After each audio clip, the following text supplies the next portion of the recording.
Intimacy, security, respect, good communication, a sense of being valued.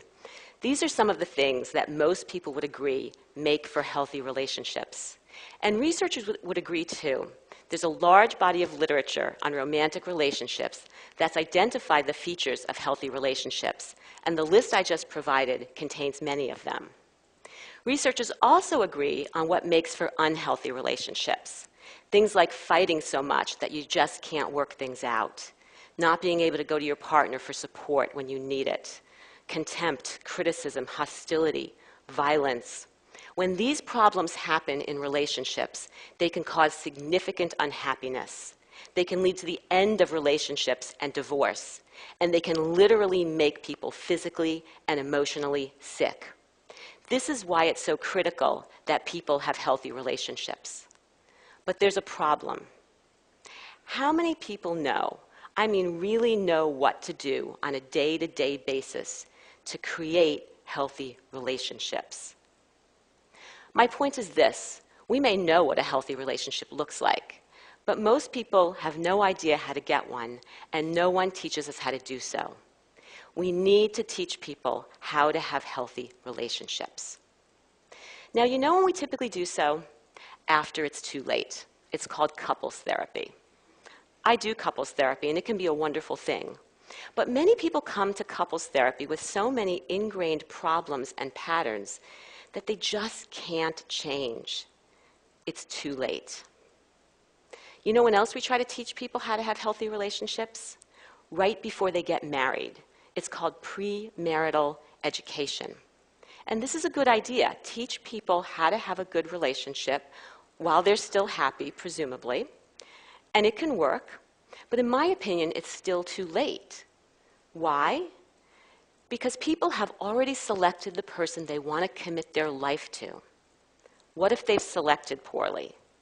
No amount of premarital education can make up for a bad partner choice. So the ways that we've tried to teach people how to have healthy relationships have been limited because they fail to address three important things: genuinely knowing what you want and need in a partner and a relationship, selecting the right person, and developing and using skills right from the beginning. And I don't mean the beginning of any particular relationship. I mean the beginning, like as soon as possible. We need to teach people, especially young people, how to have healthy relationships. Now, towards this end, my colleagues and I have developed a skills-based model of relationship functioning that we believe can help people create the things that lead to healthy relationships and reduce the behaviors that lead to unhealthy ones. We've identified three skills: insight, mutuality, and emotion regulation, that form the basis for what we call romantic competence. Romantic competence is the ability to function adaptively across all areas or all aspects of the relationship process, from figuring out what you need, to finding the right person, to building a healthy relationship, and to getting out of relationships that are unhealthy.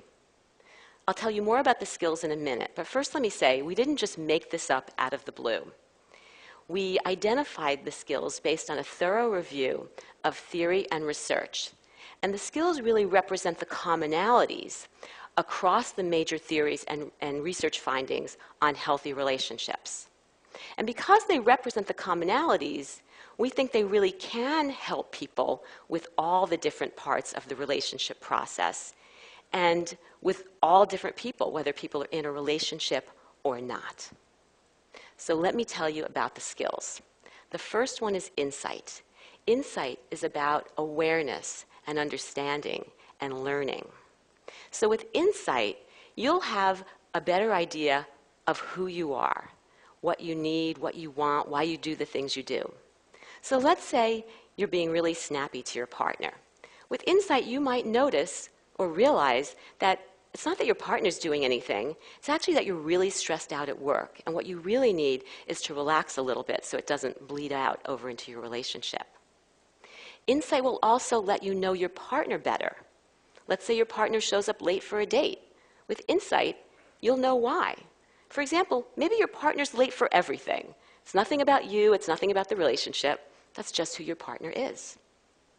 With insight, you'll be able to anticipate the positive and negative consequences of your behavior. For example, you'll know that if you send that nasty text, it's not going to go well. Maybe you better make a phone call instead. With insight, you'll be able to learn from your mistakes in ways that allow you to behave differently in the future. So maybe you'll recognize that you're the kind of person who tends to jump in really quickly. You get wrapped up in the romance of things, and then things don't go well. So you might be able to say, well, you know what, the next time, I'm just going to take things a little more slowly and not repeat the same mistake.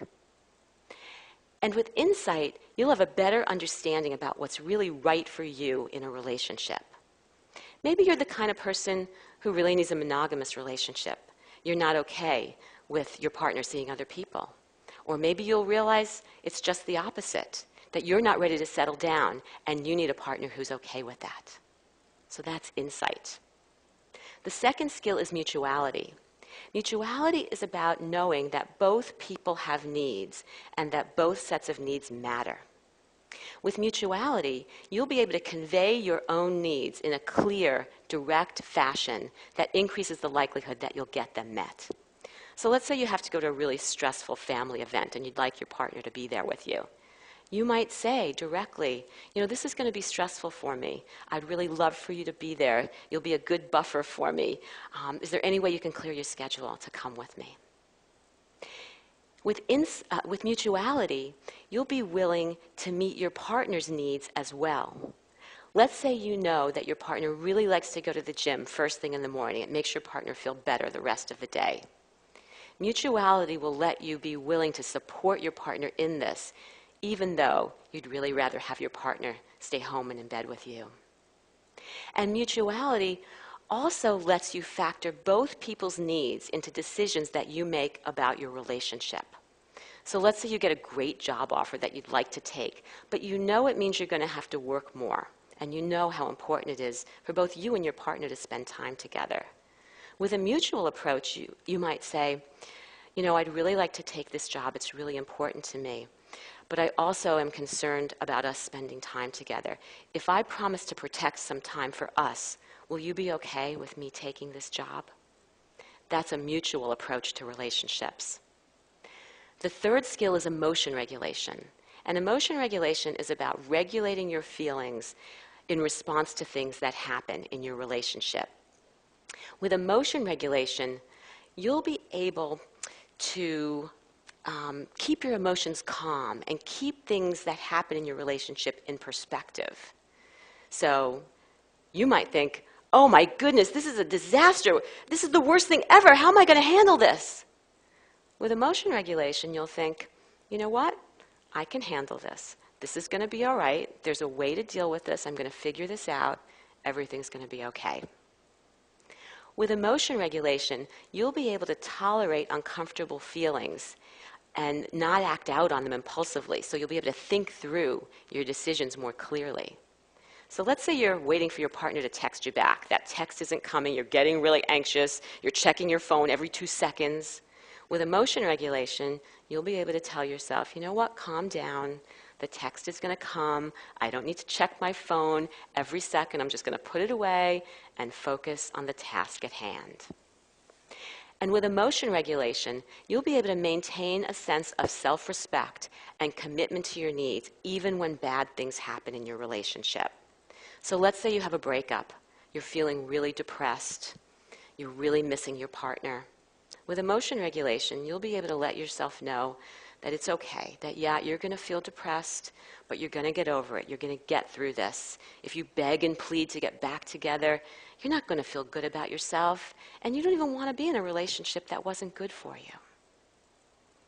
So insight, mutuality, and emotion regulation, I believe it's people's ability to use the skills on a day-to-day basis that lets them have healthy relationships. So let me give you an example of how this works. The other day I was talking to someone, and she said that when her partner asked her what she wanted for her birthday, she told him she didn't want anything. So guess what? She didn't get anything, and she got really angry, and they had a big fight. Why? Because she really did want a present. She just didn't want to tell him. She wanted him to somehow know. It's called mind reading. It's a terrible idea. It never works. Had she been using the skills, insight would have let her know herself well enough to realize that she really did want something, and if she didn't get it, she was going to be mad. Insight also would have let her know that her partner was the kind of guy who was just going to take what she said literally.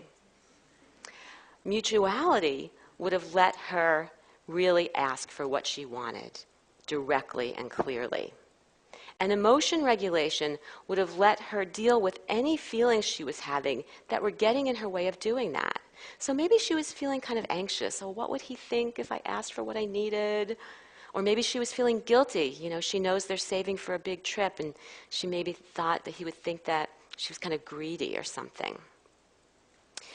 So if she had used the skills, she would have been able to say, you know what? I know we're saving for that trip, but I really like that necklace that we saw the other day, and it wasn't that expensive. He would have gotten it for her. She would have felt respected and valued. He would have been happy. They would have felt more intimate. This whole birthday gift thing would have gone well instead of ending in a fight that could really damage their relationship. Now, this was just an anecdote. We have data to support this as well. I've been studying romantic competence, the ability for people to use insight, mutuality, and emotion regulation among young people. In one of our studies, we looked at 13 and 14-year-old girls, early adolescent girls, and we found that girls who were more romantically competent felt more secure in their relationships. They felt comfortable being close to people, they could trust people, they weren't worried about being rejected. Girls who were more romantically competent reported fewer depressive symptoms. They had better mental health. They also were more positive about their expectations about marriage in the future. They were more optimistic that it could go well. Girls with greater romantic competence were engaging in more typical romantic activities for their age, things that were normative, like dating and flirting and affectionate behaviors like hugging and kissing. And girls who were more romantically competent were engaging in fewer atypical sexual activities like sexual intercourse, which can be considered pretty risky for a 13 and 14-year-old girl. So even at an early age, 13 and 14 years old, when these girls mostly were not even in relationships, the more romantically competent they were, the more adaptive relational functioning they were showing, and the better mental health they were showing. We see the same things among young adults, 18 to 25 years old. More romantically competent men and women feel more secure in relationships. They also report making better decisions. They can see the warning signs when things aren't going well and make conscious decisions with confidence. They're also better at seeking and providing support to their partners. So they're more willing to ask for what they need and use what their partners give them. And they're better at providing helpful support when needed. And this isn't just what they told us. We actually observed them doing this in our laboratory when we asked them to talk with one another about a personal problem.